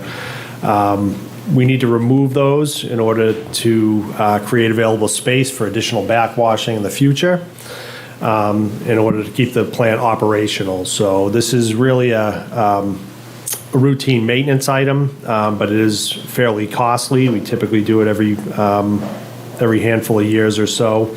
But with the plant really not scheduled to be replaced until probably 2028, we need to create some space out there so we can continue to run. And Bob, if I may, I think some of the numbers might be Different? Well, so you have a $116,000 payment in FY '26, but it's going to be similar to up above where the first payment isn't actually until '27. And then I just want to make sure that everybody understands that the total project cost is $495,061. Right, this, the financing shown on page 68 again, second item down. Yeah, it's a total ask of $500,000. And it is important. It's one of the things we need to do to keep the surface water treatment plant going. We've got a surface water treatment plant that you heard earlier is in tough shape. So this is important for us to do to try to get it to make it as long as we can, but I just wanted to make sure you had the numbers right. Correct. Judy? Steve, what do you do with this sludge? So it goes through a dewatering process where we basically squeeze out as much water as we can to turn it into a product that we can truck away. It'll go through a testing process, usually, looking for contaminants. Ultimately, they'll probably find that it's non-hazardous and it becomes cover for a landfill. So. Does that process tell you anything about your system and what it's successfully doing or not doing? Not necessarily. I think we have a pretty good handle on what's coming out through the treatment process. It will give us an idea of what we could probably expect as far as additional residuals will be over the next few years. So as we decommission the plant, we'll have a handle on what quantity we'll have to get rid of as part of that process. Thank you. Okay. Any thoughts on a motion to approve this as a warrant article? I move that we approve the lead service line inventory. Second. This is the water plant. Water plant residual disposal. Judy Rowland seconds. All those in favor signify by saying aye. Aye. Opposed? It's a vote. Next item is the Snow and Ice Deficit Fund. As we alluded to in the discussions about the snow budget for under DPW, this goes towards those middle of the night efforts to primarily to get rid of snow that's been stacked up around town and it hasn't melted during those New England winters. One question. And also for other things, but yes. One question, I was trying to do the numbers during the thing with the water plant. We have a 5-year bond, $110,000 a year. The line item mentioned 500,000, or if it's 5 years at 110, that's $550,000. That would have been my bad math. With an estimate of one, but would that affect the amount per year that we would be recommending? Well, it starts at 116,000 in FY '27 and goes down to 103,000 in FY '31. Yep. So I just took a visual middle, so it could have been a little bit less. less. Obviously, it's a little bit less. Just looking. And that's interest, of course. So it's 500,000 Yeah. for the work. No, that's not right. You're That digging- is interesting. You're digging a deeper hole. No, it's actually, that's a very good question, because usually the amount and then the payments are inclusive. Maybe they're not. Should we not vote for this? Well, I'm assuming, I have faith in Corey, so I was just gonna say, I'll believe what his financial I think we can roll back the plan He's is. typing. No. He's typing as we speak. Dot. The ask amount is principal, and if Okay. and So the the ask payments amount is include principal. interest. Oh, it is, okay.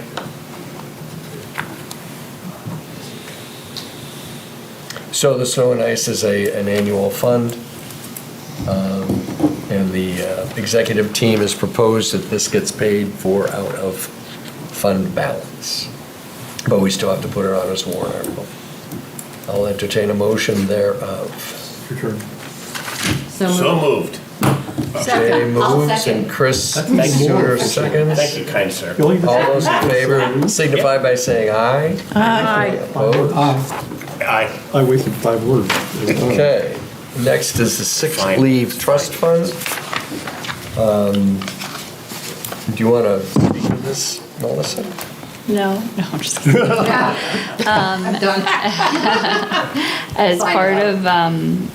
As part of our personnel policy, one of the benefits that employees have that have been here for 20 years, they are able to buy back 50% of their sick time.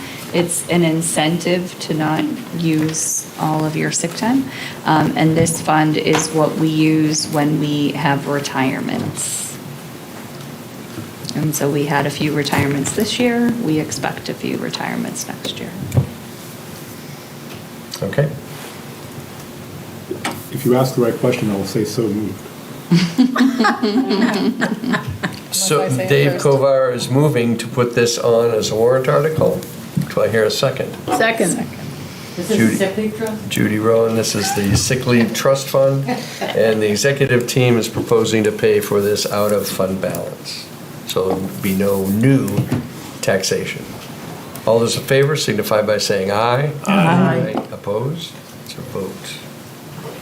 Okay, we have 2 vehicles on the CIP. First one is fire car number 2 replacement, shown on page 42. Mr. Chair, Steve's already up there, I have no issue, if you just want to let Steve go, and I'll go after him. Okay. So Public Works is looking for the replacement of truck 52. This is on page 62 of the CIP. The description, again, this is being proposed to be paid for out of fund balance. You want to go over a brief description, Steve? Sure. So truck 52 was a 2012 Ford F-350 dump body. It is a frontline vehicle for us that is used in snow and ice, as well as routine maintenance and operation around town. We use it primarily daily for trash pickup downtown, as well as some of our road maintenance. It's served us well. We've had a lot of issue with oil leaks, some frame rust. It's holding on for dear life now, but it's certainly well overdue. Is this one of the diesels that's going to be replaced? There was something about fuel change. Yes, yep. Yeah, so we've converted most of our diesels over to gasoline for a couple reasons. The diesel exhaust fluid creates some issues for us, particularly in the wintertime with cold weather. They're harder to get, they're more expensive. The engines are far outlasting, actually, the truck, and they're significantly more expensive, So is 52 a diesel? It is a diesel, yes. Yeah. So we'd be replacing that with a gas engine. We've also gone to sort of a more flexible format with our trucks, more of a hook body style truck that doesn't require a CDL license necessarily to run and plow with, but can still basically handle the workload that we have. So it makes it a little bit easier to get heavy equipment operators in. So to using the underscore what we equipment. just said, by replacing this, you're improving fuel issues, but you're also making it so it's easier to get staff. Exactly, yeah. So in the book, it says 75,000, and the request is for 85. Do we have an idea of what? It's 85, yep, that was a typo. So we revised that number after we got the most recent cost estimate. Okay. So this would, again, be an outright purchase? Just curious, when we do, I know with like other vehicles, does this get retired down to something else? Would this just be? No, this will either be a trade-in or an auction. Gone, Yeah, yeah, there's no value really to us. Yep. I mean, it's, Okay. We can get for it. Motion to put this on the warrant. So moved. Anna moves. Second. Take it. That's feisty tonight. Kovar seconds. Looking All for those in some favor signify by saying aye. Aye. Aye. Opposed? It's a vote. Thank you, Steve. thank you very much. We're all very motivated now. Yeah, I would say. Got like 2 hours sleep last night, very motivated.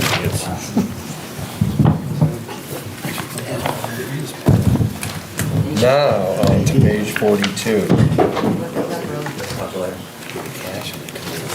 Justin, welcome. Thank you for being so patient. That's okay, I appreciate it, being here tonight, I appreciate your time. It's my first CIP meeting I think I've ever been to, so Really? I was fortunate in the past. The Yeah. committee. Yeah. Well, we talked about it at the last one. Yeah. You're between us and leaving. Right. Yes, I'll be quick. Hopefully this won't be, this is not a heavy lift. Hopefully we'll be saving one of the easiest topics for last, hopefully. The subcommittee supports putting this on the warrant article, supports the replacement. It was deferred last year. The mileage, when we talked, was 113,355. And there's a whole long list of what's wrong with this. So Justin, you can hit Do I it. have to go into great detail? No, I don't think I need to. So this car has actually been deferred twice. We came a year early on the recommendation of Harry Lindsay saying the car needed to be replaced in 2024. Last year we had 2 vehicles we brought forward, and last year we went with the utility replacement, so this is the 3rd attempt at this. I think what I'll just say is I'm going to lead off with the quote that we mentioned last at the budget committee that Judy kindly put in, that Chief Pizon doesn't want to, quote unquote, spend any more money to repair anything on that car. So, and that's how I feel about it as well. Outside of the issues we've had some routine maintenance that's been done with that vehicle. I think I mentioned at the budget committee, this was a era of Ford Explorer where we had police officers that were suffering carbon monoxide poisoning, and they were recording themselves driving off of roads. There wasn't Ford's best year of Police Interceptor, because this is what that is. They're a stripped down, less expensive version of a regular Ford Explorer. So we're looking to replace that vehicle with a hybrid vehicle. So certainly what I have recognized driving around town is a significant increase in fuel mileage, because they're mainly, that 100+ miles being mentioned was around town miles. So it gives you an idea how it does its time. One of the main issues right now is the transmission's been slipping for like 6 months, and I refuse to put money into it. I mean, I think I used the term last time, Mr. Chair, was we're throwing good money at a bad project. So the car's overdue to be replaced, and this is the year, hopefully. Then we're off the cliff. Yeah.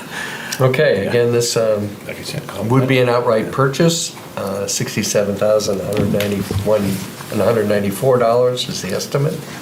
And the executive team has proposed that this is paid for out of fund balance, so no new taxation on purchasing this car. So I move that we support putting fire car number 2 replacement on the warrant article. Second. Judy moves, Dave Kovar seconds. All those in favor signify by saying aye. Aye. Opposed? Thank you. It's 8:30, still time. Okay, so that is our list. Thank you very much. Everyone for bearing with, and staff for illuminating some of the finer points of some of the requests. I just have a few housekeeping items before we can we finish for the year. There is a select board meeting on December 8th where we will be, I guess, officially presenting our recommended budget that we've gone through over the past couple of months. If anyone feels so compelled to come to that meeting, I will be there, but anyone is welcome. The next item of note is January 20th, 2026 is the public hearing after the select board deliberates on our budget and fine-tunes it over the beginning of January. Then on January 20th, there'll be actually a posted public hearing on the final budget that will then go for discussion at the deliberative session, which is a week and a half later on January 31st, 2026 at Exeter High School.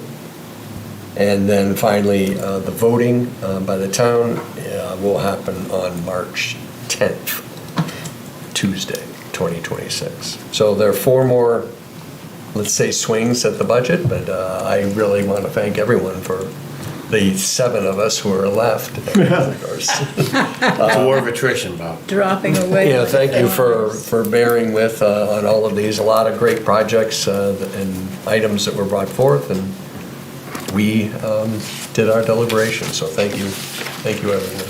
Not an easy year, and looking at the CIP, I don't think it's going to be any easier next year, but we take them 1 year at a time, and hopefully everyone will decide to come back. I think this is a really good group. Thank you so much. Thank you. Thank you, Chair. Thank you. My pleasure. So, anything, Melissa or No, thank Nance, you so much for all of everybody's pat us on time the back? and diligence. Okay, I will entertain a motion to adjourn the FY26 So moved. Budget Recommendations Committee. Say all those in favor signify by saying aye. Aye. Opposed? Thank you Thank for you tuning again. in to Exeter TV. Exeter TV is the town's public and government access channels, available on Comcast Channels 6 and 22. Channel 6 is your channel. If you have an idea for a program, want to host your own talk show, or submit a film, we're here to get your content on television. On Channel 22, we bring you live and replay coverage of government meetings and other town updates. A third channel, Blue Hawk Media, is operated by SAU